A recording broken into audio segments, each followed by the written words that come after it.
student of leadership and organizational design, former nuclear submarine commander, and named one of the top 100 leadership speakers by Inc. magazine, David is the author of the Amazon #1 bestseller, Turn the Ship Around, and the Turn the Ship Around Workbook. David's latest book, Leadership is Language, is a Wall Street Journal bestseller. And David imagines a workplace where everyone engages and contributes their full intellectual capacity.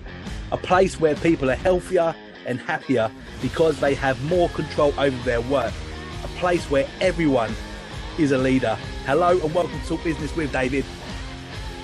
Hey David, thanks for having me on your show. Oh, thank you so much for joining us, David. Really excited to do this with you today. When anyone thinks of leadership experts, your name will always be one of the first to spring to mind. So tell us, how did that become so? What is your leadership story that has led you to this point? It's in 1,000 parallel universes, this would have only happened once. So it's a very unlikely story. So I was a precocious, geeky, introverted math geek, chess club geek in high school. It was a Cold War, so I wanted to do something about it. I felt passionately about liberal democracy as opposed to what Soviet Union was seemed to stand for. And if you're an introvert, submarines, man, because submarines hide from people. Yeah. So, and the submariners are kind of like the chess players of the Navy, like the fighter pilots. They get all the glory, but it's hot and racy.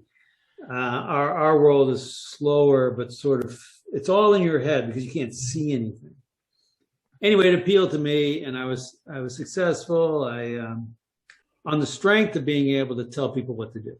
Yeah.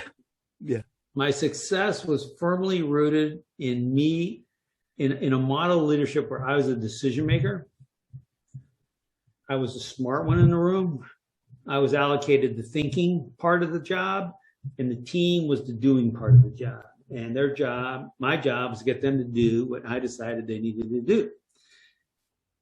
I get selected to be a submarine commander. I go to school for 12 months for one submarine. And at the very last minute, 2 weeks to go, they say, no, you're going to go to a different submarine, one of the newest submarines in the fleet, the USS Santa Fe. By the way, worst morale in the fleet and the worst performance in the fleet. Yeah. And my realization, because a submarine I'd never been on, Right. kind of submarine. Yeah. All the buttons were different. The theory was the same, but the execution. And I call my leadership model, the model I grew up with, knowing, telling leadership. It's a model where you want to know the answer, and because you know the answer, you earn the right to tell people what to do. On the Santa Fe, I didn't know the answer. I wanted to be that kind of leader, but I couldn't because I was making bad decisions. I was putting people's lives at risk. So I said, you know what? The problem here is not my bad decision making. The problem here is I am the decision maker. We need a team where the decisions are made by people other than me, by you lot, you, the officers, Yeah. the chiefs, even the enlisted men, all the way down, even them. And that was a huge mindset shift for me. I viewed myself as the factory, as the manager, the architect, a better word, the architect of a decision-making factory. And that if I could orchestrate the process whereby the team came up with decisions so that consistently quality decisions came out of the decision-making factory. That's what I needed to do, and our lives depended on it. Yeah. And I only had one tool available to me, which was the words that we spoke. And I only had one person whose behavior I could control, and that was myself. Yeah. Fortunately, all those things are very powerful, and they're aligning when you realize them. And it's this rejection of these natural laws. Oh, no, I can control other people. Oh, other people are going to try and control me. Like, that doesn't work. And so when you realize the only person you can control is yourself, and the most powerful thing you have are the words that you say. Yeah. So in other words, don't give your team, and by this I don't mean, oh, give them a lecture. Oh, you guys speak up. You guys be proactive. Oh, you guys take initiative. Oh, you guys are all screwed up. It so pissed me off when I heard those kind of lectures. I said, well, how about you do something? How about, pointing back to the leader? Now I was that person. Yeah. And one of my guys pointed back to me and said, well, like, what about you? What's your, and I said, you know what? I think my problem is I'm telling you, I'm addicted to telling people what to do. So I'm going to stop telling you guys what to do. Yeah. Never going to give another order as a submarine commander. I was 2 weeks, 2 weeks into it. I had 3 years to go. But it turns out that this is the most powerful structure. Yeah. Because it evokes thinking. And it's an invitation to thinking and an invitation to be visible and an invitation for the team to have agency. And it's an invitation to get everyone's brain on board, not just a few people at the top, and on and on and on. And so morale went up and we set records, and then performance went up and we set records. And I'm now this annoying zealot who's very convinced that the way we teach people how to be leaders, the images that we get from the movies and the popular press is it's not really wrong. It's just very limiting. Yeah. And it limits the thinking to just people at the top of the group. And there's this implicit bargain that I'll do the thinking, you'll do the doing. Yeah. And that I think this is not the best way for humans to operate. Yeah. To be fair, David, there are probably quite a few more boring leadership backstories than the one that you've just given. What is the general temperature of employee engagement and worker satisfaction today? Yeah, I mean, it fluctuates, but generally it's not that good. I think the last thing I read is during COVID, I think it actually went up. I'm a little bit annoyed by the quote engagement gurus, because they try and sell this big long list of, well, if you want people to be engaged, do A, B, C, D, double Z. And I'm like, I think it's very simple. If you want people to be engaged, give them decision-making authority. Yeah. That's step one. Step two is repeat step one. There's no other steps. Now, how you do that, that's where the magic lies. But if you don't do that, there's no amount of giving people feedback and a feedback sandwich or whatever else nonsense you can dream up. None of that's going to help if they don't have the ability to make decisions. Yeah. If they do have the ability to make decisions, they'll be engaged. Yeah. I had a friend contact me when they found out that I was going to be interviewing you today, David, a big fan. And they said that they was really interested because they have really bought into your model and, you know, empowering people to be the best that they can be, to be decision makers. They wanted to ask, what and how do you manage a situation if you inherit a team or you go into a new business for the first time and actually the team that you're going to be managing are actually not competent, they haven't got the skill set and they haven't got the attitude to be the best that they can be either? What do you do in a situation like that? Well, first thing you do is celebrate, because that's the best. You're going to be able to create a huge amount of value. So hopefully, you bought the company for 10 cents on the dollar and it's going to be worth $2 on the dollar in 2 years or whatever. I would always joke on the submarine, things were so bad. I would always joke anything over zero, anything divided by zero, because we'd always like compare. Anything divided by zero is going to be a big number. Yeah. So step one, celebrate. Step two, you need visibility on people's competence. And many organizations are reluctant to ask this question, to test that. Technical competence is a measurable skill. It's a test I can give you.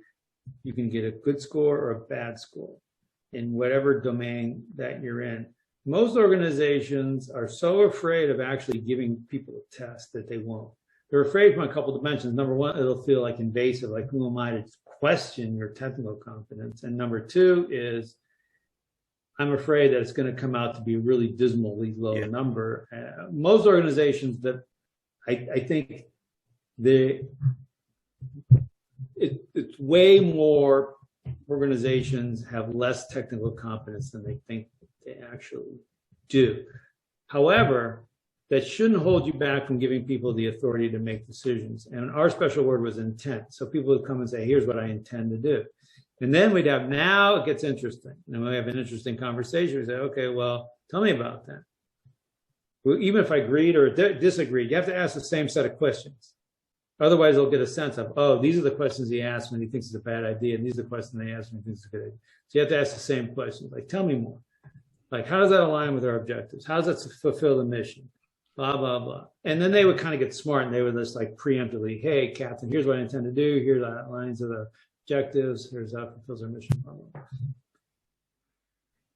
Now, the magic happens when you can decouple that conversation from trust.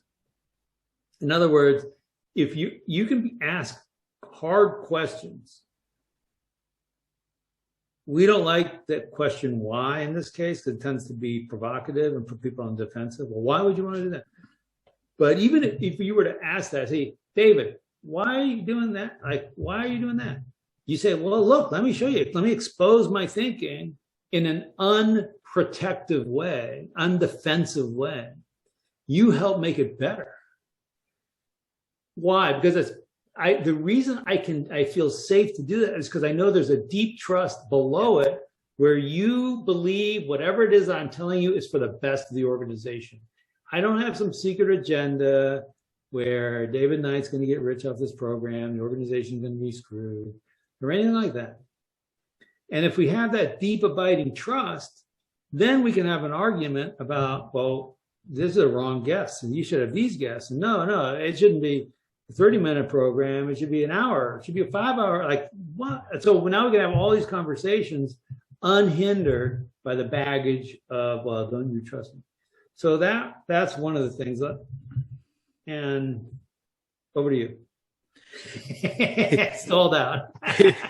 It brings me on to a LinkedIn post that you posted the other day that I just thought was outstanding. When you said about having that open dialogue, and you said that one of the biggest mistakes that leaders make when they're having a team meeting is to speak first and set the agenda. And I'll be honest with you, I nearly fell off my chair when I read that, because A, I'd never thought of that before, and B, I am so guilty of doing that. Tell us a little bit more about that, David. Yeah, look, so I'm talking about decision meetings here. We got to decide, hey, how we change the marketing plan, are we going to hire this person? Are we going to release the product? Are we going to add 2 more features before we release? All these decisions that we make all the time. And the traditional way a decision meeting is run is discuss and then vote. Yeah. Hey, let's talk about it, blah, blah, blah. And then we'll vote. It tends to be a binary vote. Should we launch the product or not? Up, down. What's happening is everyone is reading the room, and they're going to vote the way they think the room, whatever the temperature in the room is, and or whatever the leader thinks, or some weighted combination of it. So, oh yeah, this is the CEO's pet project, blah, blah, blah. And so if you're the leader and you already say, hey, so I think this is a really good idea. We've done all the testing, 737 MAX is a really important product because Airbus is getting ahead of us. They got a reputation for being technologically ahead, and we got to sort of catch up, blah, blah, blah, blah, blah. We've done this testing, and the FAA is on the board. So let's vote. Should we launch 737 MAX? Only someone who really is looking for a new job is going to vote no. Right. People are not stupid. Yeah. So what happens is what you've done is called anchoring. The psychological mechanism is called anchoring. What we've done is we narrowed the cognitive diversity in the group. Well, I'll say it better. What we've narrowed is the expression of cognitive diversity, because the people who think differently from the group now are going to be more reluctant to speak up. So you as a leader, you'll hear a conversation. It's like, okay, what should we price the product at? $125. Someone will argue, oh, no, really $105. No, maybe $135. No one's going to argue at this point $300 or free. Like those, you've lost that. So what you want to do is say, everyone take out a card, write down on a card before, and we're not going to talk about it. Write down what you think we should price this product at. Now everyone flip your cards over. Now you look at the highest and the lowest, and you ask those people to tell what went behind that. Yeah. Because you want to capture the moment of maximum cognitive diversity. Otherwise, it's lost forever. The way we normally run meetings, it's actually deliberately about building consensus, which is obviously the opposite of diversity. So You don't want to build consensus. You want to embrace variability in a decision-making meeting. Meetings with cognitive diversity will result in better decisions over the long run, and you'll be in business 1,000 years from now. Yeah. But if you just putting all your eggs on the fact that you're right all the time, eventually you're going to be wrong. Yeah. And you go, make money, make money, make money, bankrupt. Yeah. Yeah. So good. What must leaders overcome mentally and emotionally to give up control yet retain full responsibility? That's good. The problem's always you. It's never anybody else. The problem is always me. The problem isn't there. The problem isn't they're not speaking up. The problem is you're not creating an environment where it's easy for them to speak up. Yeah. Here's what you can do. What's going on with lockdown now in the UK? We're about a week away from not being in one anymore, thankfully. Oh, that's good. Okay, so you go out to a restaurant. You look at the server. The server comes by. They got the menu. Server says, blah, blah, blah. And you say, oh, like, I have fish and chips, or like, what's look good? And they'll say, oh, chicken's looking good. Okay, I have chicken, blah, blah, blah. Okay, what I want you to do is try and do something different. Change the script. What I want you to do is see if you can get the server to make the decision for you. So you say, hey, you know what? I'm not going to give you the whole secret here, but the end of the conversation needs to be, I need you to choose for me. Yeah. And you just choose for me. Whatever you choose will be fine. Put it in front of me. And then I'll know what you chose for me when you put it in front of me. Now, the reason this is a perfect exercise is because leadership happens through practice. It happens like when we work with a company, they'll say, well, let's build a leadership development program. And I'll say, okay, great. Here's what we're going to do. We're going to do a little activity. I'm only going to give you 10 minutes. I want to train everybody on how to play football or something, swim, do open water swimming, whatever. Or maybe learn a new language. I want you to be able to run a meeting in Spanish or English 1 year from now. What would you do? Those are the two good metaphors, either sports or language. And they write up this program. And they say, okay, now replace the word language with leadership. That's what your program should look like. Now, when people say we want to learn a new language, they don't say we're going to do a 2-day offsite and then we call it good. That's not how we learn a language. That's not how we learn leadership. So we learn leadership by practice. We kick the ball, we say the words, and we see what happens. So that's what this is. This is practice in a place that doesn't really matter. So, like, you like it, you don't like it. If you're allergic to peanuts, you might want to tell them. Yeah. Yeah. So but here's the thing. You have to live with the anxiety of not knowing what you're going to get. And you have to make it safe for them to make the choice for you. So try it when you're tired. Try it when you're not tired. Try it when you're at your regular restaurant. Try it when you're in a new restaurant. Try it when you just landed on an airplane that took you from London to Seoul. Why is that harder? Know that about yourself.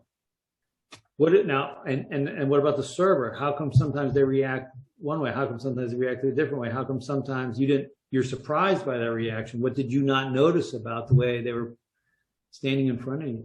Yeah. How did you create a connection so that they feel they know you well enough or know well enough what you want? We call it pushing the authority for the decision to the person with the information. Yeah. Yeah. You know what you want.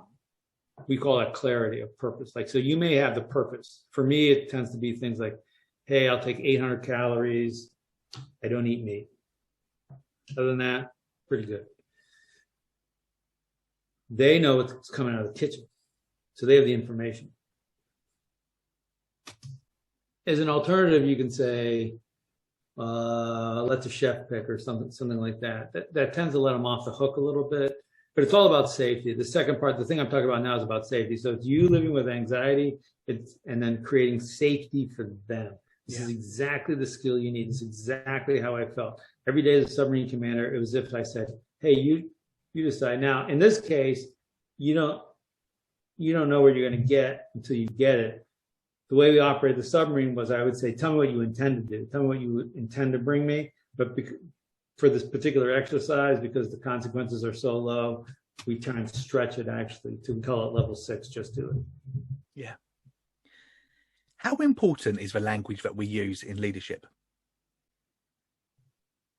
Nothing more important. It's everything. It's how we communicate. It's how we talk about a vision. It's how we convey what we're trying to do. It's how we invite people to tell us what they think, even if what they think might be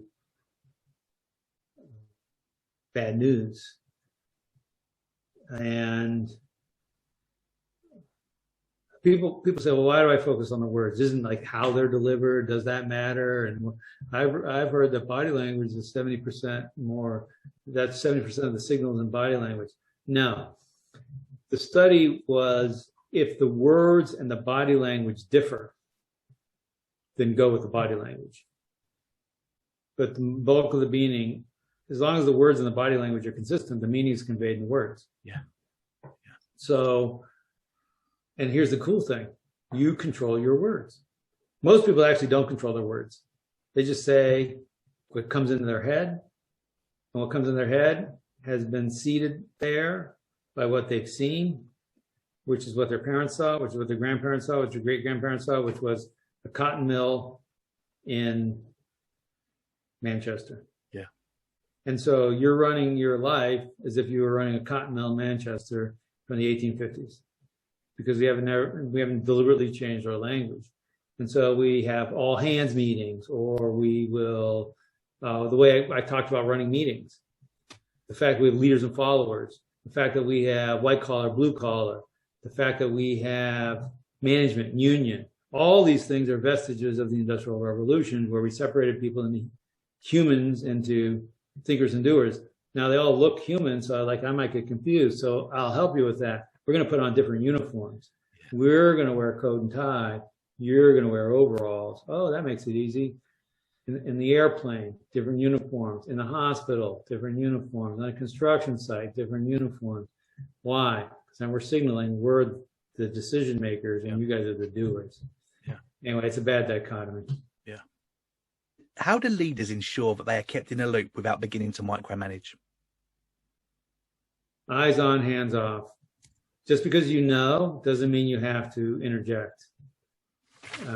So think that this works both sides.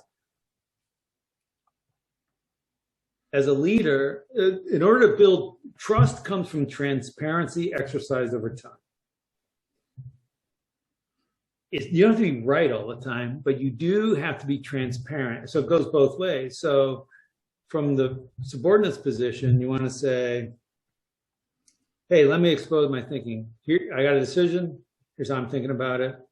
Can you help me make my thinking stronger?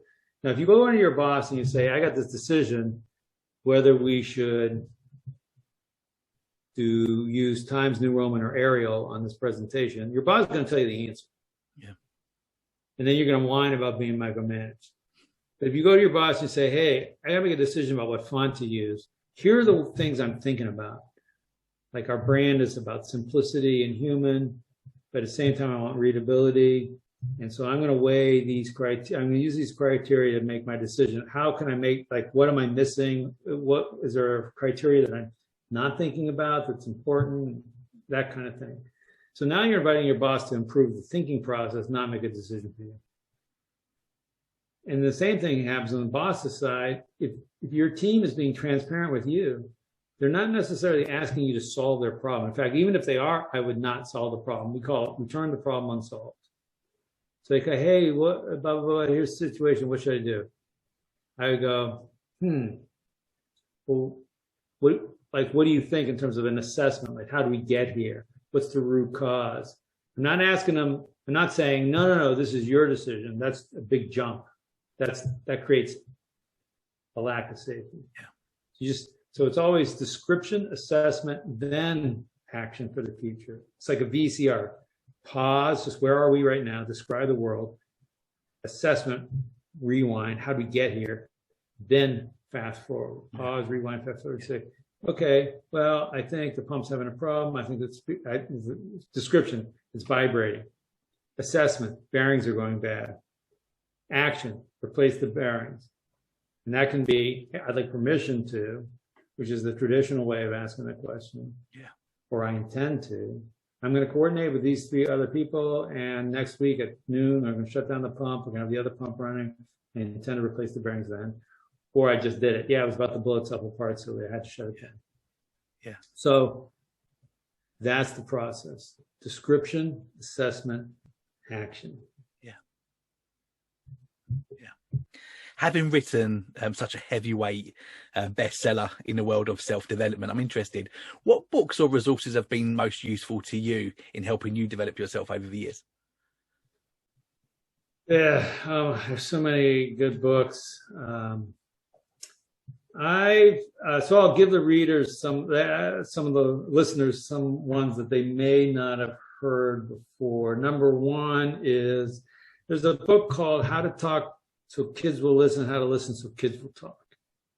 I found this to be a life-changing book, both for how I interacted with my kids and how I interacted as a leader. And I kept this in my safe, my top secret safe with the nuclear launch codes when I was a captain, because I didn't want the team to think I thought about them as kids.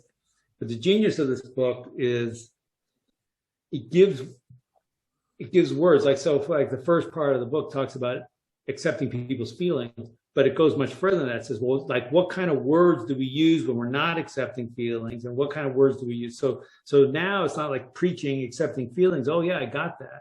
It's like, well, what words come out of your mouth so that you actually are accepting someone's feelings? And I'll give you a hint. I hear you is not one of them. Yeah. That's number one. Number two, I mean, I think there's a lot of wisdom in the classics. Jane Austen is one of my go-tos. Pride and Prejudice is obviously about Pride and Prejudice and how that derails you. It's really about ego, and ego getting in your way. It's kind of hard to go wrong with the classics. I was reading the Iliad recently and rereading, and there's a scene in the Iliad. So the Iliad's the story of the Greeks are going to Troy to make battle against the city's Ilium. So make battle against, hence the Iliad. Anyway, there's a common Greek soldier. I call this the first dissenting opinion. So there's a common Greek soldier who speaks up to the king saying, at some point, they've been there for 9 years. And the soldier says, hey, haven't you got enough spoils and riches? Can't we just go home to our families? What do? They beat him. So this idea that like go along, it goes all the way back to the oldest texts in Western civilization, because there are severe repercussions for giving a dissenting opinion, giving a different perspective. It's very interesting. He's described as like pointy-headed with a small tuft of hair and stooped shoulders. Like he's described as with very demeaning and dismissive physical characteristics. And then Odysseus beats him with a stick for the impudence of talking back to the king. Anyway, I just think it's really interesting how a lot of these dysfunctional behaviors go back so far. Yeah. We come at naturally. Yeah. David, time has absolutely flown by. Yeah. Do you have any closing thoughts? And also, how can people follow you on your journey? Yeah. So thanks for mentioning the books. Turn the Ship Around is probably where I'd start. Leadership is Language. The workbook, Turn the Ship Around workbook is you can get for $9 or $10. What we charge corporations big bucks to go tell them. The workbook is how we implement and run workshops. But I think probably the most fun thing to do, go to YouTube, type in Leadership Nudges, Nudges, Leadership Nudges, and that's my channel. And each week I put out a little blurb talking about one little tiny thing, like within the conversation, like go to dinner, don't order. Yeah, that's a leadership nudge. And we have I've been doing it for like 6 years now, so there's over 300 Yeah, it's awesome. of them. So that's real fun. Try them. Let me know in the comments. You can subscribe, and it's an email straight from me. So you hit reply, it comes back to me. Yeah. Say hi on LinkedIn. That'd be great. And Twitter, it's at L David Marquet. L for Lewis. Well, what we're going to do is we're going to make sure that we've got links to your books, your social media, and your YouTube channel in the description below. David, thanks again for your time. I really enjoyed it.